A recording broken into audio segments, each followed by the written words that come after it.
in the follow-up meeting. We're hoping Scott will make it for that. Angie's out sick today, so hopefully getting better soon. So right at the top, I'll just mention the meeting norms. Mute yourself when you're not speaking. Turn on your camera if you can, especially when you're speaking. State your name and organization each time you speak, and limit the chats to requests for assistance as opposed to participating in the discussion from there. Keep all the discussion on the verbal part. Are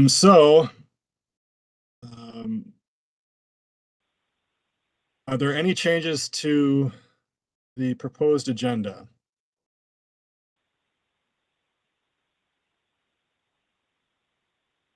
Hearing none, let's go ahead with the agenda we have before us and move on to the approval of the May 11th TAC Planning minutes. Hopefully you all have had a chance to look at this. Do we have any questions or a motion?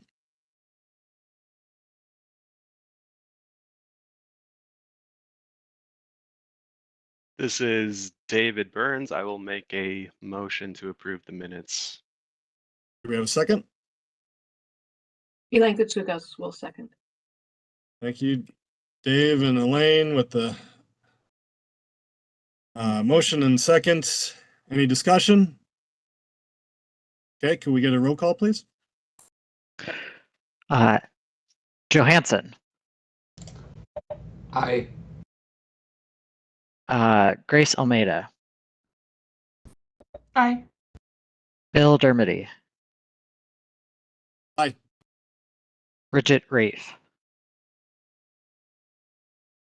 Charlie Howley. Abstain or was absent. David Burns. Aye. Elaine Kutsukos. Aye. Gina Medico. Innocent Ao. Jack Forsland. Aye. Casey Atkins. Aye. Kathleen Mayell. Sarah Allen. Aye. Ross Beckwith. Aye. Michael Corbett. Michael Larson. Aye. Nathan Abney. Aye. Is there a member from Ramsey County present? No. Steve Mahold or Cindy Harper? Is there anyone that I missed? Mr. Chair, there were 11 ayes and 1 abstention. Sounds good. Thanks, Jed. So we'll move on to the next item. Looks like we didn't get any public comments. Is that right? Correct. Okay, so under our information item, the urbanized area boundary, Jonathan, David, and Dave, go right ahead. Great. Thank you, Mr. Chair. I will be presenting this item, David Burns with the Met Council, and just let me go ahead and share the PowerPoint here. Hopefully I share the right one. Okay, are you all seeing this? Yeah, it's showing up. Thanks. Okay, shoot. Okay, so I am here today to talk about the updated urban area boundary for the Met Council. And sorry, it went onto both screens. I always have trouble with WebEx. Can you see the full screen version or the one with the slides on it? Full screen. Okay, great. Thank you, Jed. Okay, so urban area boundaries are updated by the U.S. Census Bureau after completion of the decennial census. So once every 10 years after completion of the census, they go ahead and update this urban boundary. So these boundaries undergo a smoothing process by law where we adjust outward in order to kind of follow identifiable features such as roadways, as you can see in the case like right here and right away, water features and municipal boundaries. So the key here is you want to smooth outward and not inward. You must include all of the urban area boundaries identified by the U.S. Census Bureau, and also make it kind of logical. The whole point of the smoothing process is, again, to include roadways that that might have a particular functional classification, or a terminus that's right outside the urban area boundary, and have it follow other geographic features such as lakes, water or rivers, etc. There were a number of methodological changes that the U.S. Census Bureau made from 2010 to 2020, which kind of resulted in this actually taking a bit longer to come out and have the new urban area boundaries released. One of them was the removal of the distinction between an urban area and an urban cluster.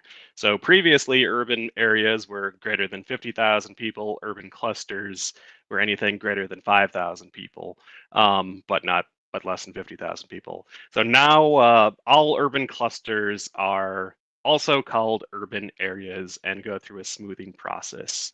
Another, not to get too much into the weeds here, but another change was the housing unit density may be used as an alternative to population to determine whether a census block is urban or not. So previously, a block must have at least 2,500 people in order to be considered urban. The new methodology is a population of 5,000 or at least 2,000 housing units. So this did have some effect on the urban areas identified, or the urban area of the Twin Cities, as you'll see here in pretty soon. The jump distance, which is the distance along a roadway that can connect two urban blocks and make them contiguous, was lowered from a 2.5 mile threshold to a 1.5 mile threshold. And really the most significant result of these changes in our area was that Stillwater became a separate urban area. However, I will point out, and this is a very key point, Stillwater is still within our planning area boundary. And I'll talk a little bit about the planning area boundary and the urbanized area boundary right here. So in most MPOs, the urban area boundary affects federal transportation programs such as what could be functionally classified, the FHWA HPMS, the apportionment and distribution of surface transportation planning block group funds. It really sets the boundaries for US DOT data reporting, and it is actually used to determine the metropolitan planning area boundary. And that boundary is the MPO's sphere of influence and responsibility for the entire transportation planning and programming process. However, having said that, by state law, the council's MPA must include the 7 counties. This means that this whole urban-rural distinction and the subsequent sort of UZA boundary smoothing process for areas within the 7 counties is not of great importance for our particular area, because by state law, the council must include all 7 counties within the planning and programming process. So the urban area, I will say, does continue to include portions of Wright and Sherburne counties, and we will be meeting with these counties within the next week or two to discuss any proposed smooth boundaries. Dave, if I could interrupt you, could the call-in user with the number ending in 32 please mute themselves?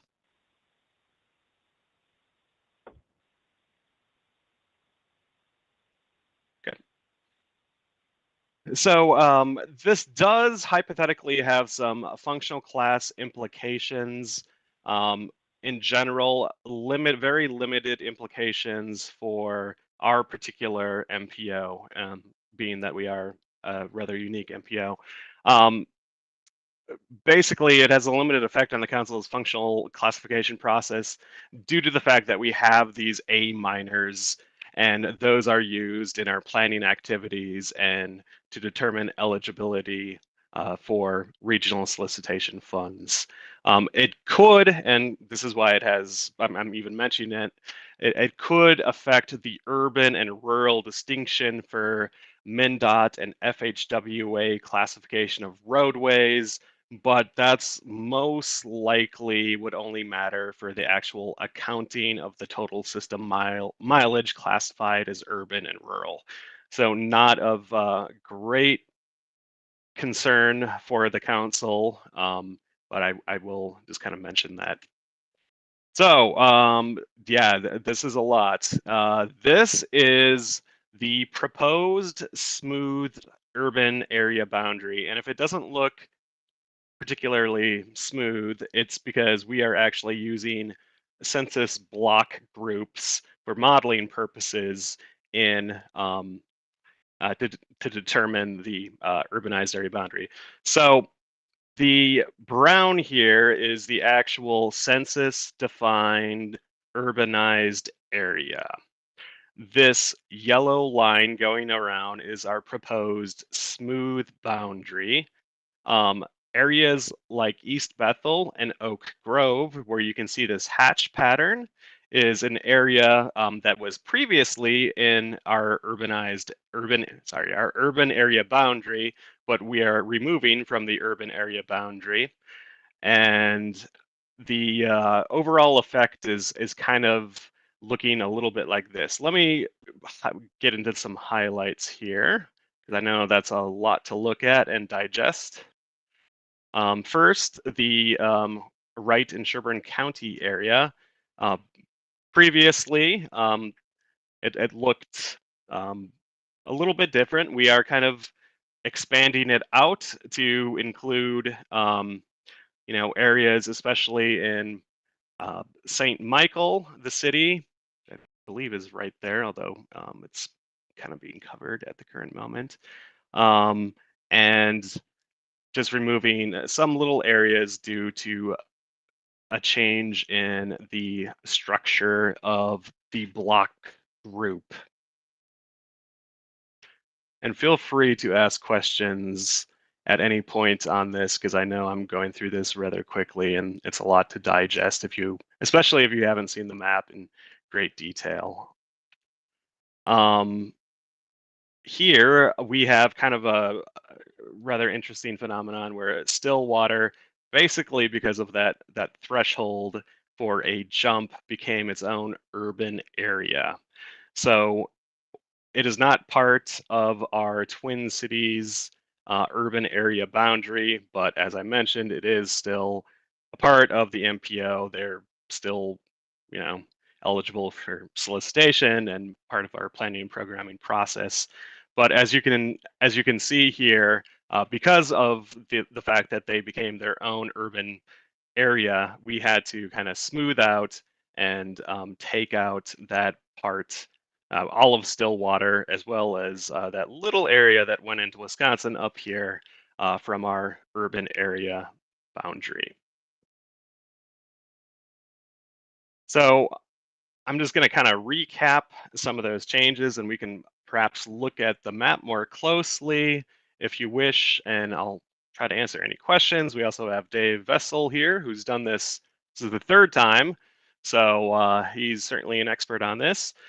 So notable changes: Stillwater Township, Baytown Township, Oak Park Heights are now, and this is in the way, their own urban area, and thus not part of our urban area. Wisconsin is completely out of our planning area boundary. Lake Elmo is split between that Twin Cities urban area and the Stillwater urban area. There was an expansion of Rosemont to the east because of development patterns. Maple Plain now then and Oak Grove are now outside of the urban area and are classified as rural. St. Francis made that 5,000 population threshold and is now its own urban area, which had some effect up north in that area. And there were some minor changes in Wright and Sherburne counties, mainly in Elk River and St. Michael. With that, I am happy to answer any questions. We can, oh, sorry, let me just talk about the timeline and process. So we're going to be working with the jurisdictions to, just refine these smooth urban area boundaries. If there's any, discrepancies in what jurisdictions might want and what we currently have. And we will have a separate meeting with Wright and Sherburne County staff within the next couple of weeks. So we will coordinate with MnDOT on the proposed boundary here. We've already started that coordination. We'll be bringing this back in July for approval and bringing it to TAC and TAB for approval in August, and the council for approval in September, as MnDOT wants this all submitted for to FHWA for their approval by the end of September. And with that, I am more than happy to, we have some time left. I'm more than happy to answer any questions.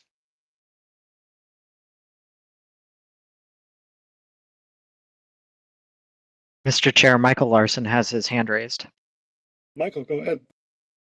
Thank you, Mr. Chair and Dave. I appreciate the presentations. Doesn't sound like this change is really a big deal in practice. I'm wondering if you would remind me how the urbanized area in Wisconsin has been involved in our regional planning process. I'm forgetting. I understand we have representation from Wright and Sherburne, but I don't know if this like Wisconsin urbanized area change really impacts anything that we do in practice. So thank you for the question, Michael. Great question, and thank you, Mr. Chair. Are you talking about the current?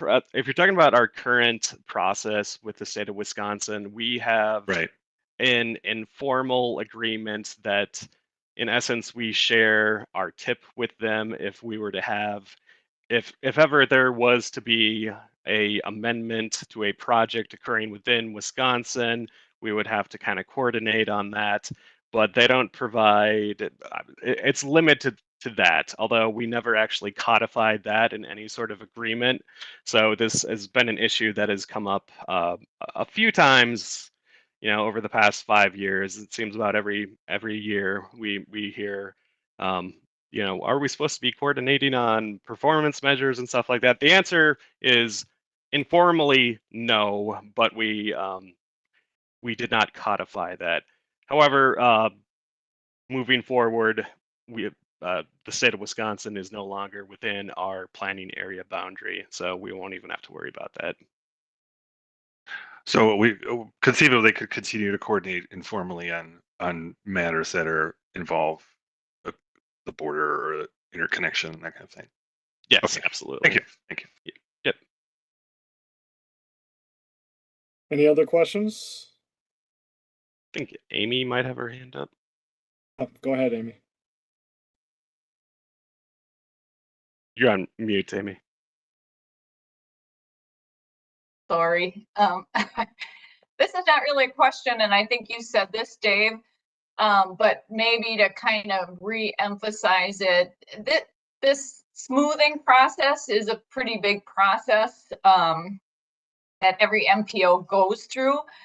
But for us, because we have the A- system, we don't use urban rural designations in our regional solicitation. We don't typically use the urbanized boundary, to distribute funding or for anything significant. So, it's kind of a detailed, large mapping activity. But as far as we can tell, it really has little impact on how we do our business in the MPO and the urban and the work we do with TAB and TAC. I don't know if somebody's on from MnDOT. The primary purpose we could really find for the use of the urbanized boundary is with MnDOT. And even with them, it seems kind of fairly minimal. Just distinguishing between rural and urban roadways is the primary purpose.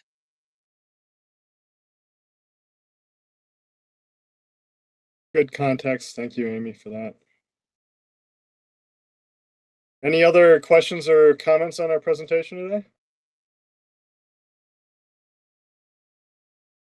Okay, if not, I'll mention that as you saw in the email in July, the times are a little different. This meeting will go longer from 1 to 2. And then the TPP technical work group won't start until 2 o'clock. So that's next month. And speaking of that work group, which many of you are in, we'll take a little break here and reconvene at over in that meeting at 1:35. So Mr. Chair, before we adjourn, if the person with the phone number ending in 32 could speak up and so I can get them on the attendance. it's a 612 number. Who is that?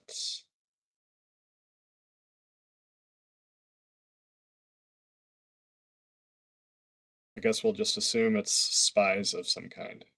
Wanted to learn about Thank you. urbanized area. Anything else I missed, Jed? Or No, can we that was adjourn? all. All right. Let's adjourn. Thanks everybody for your time today. Great presentation.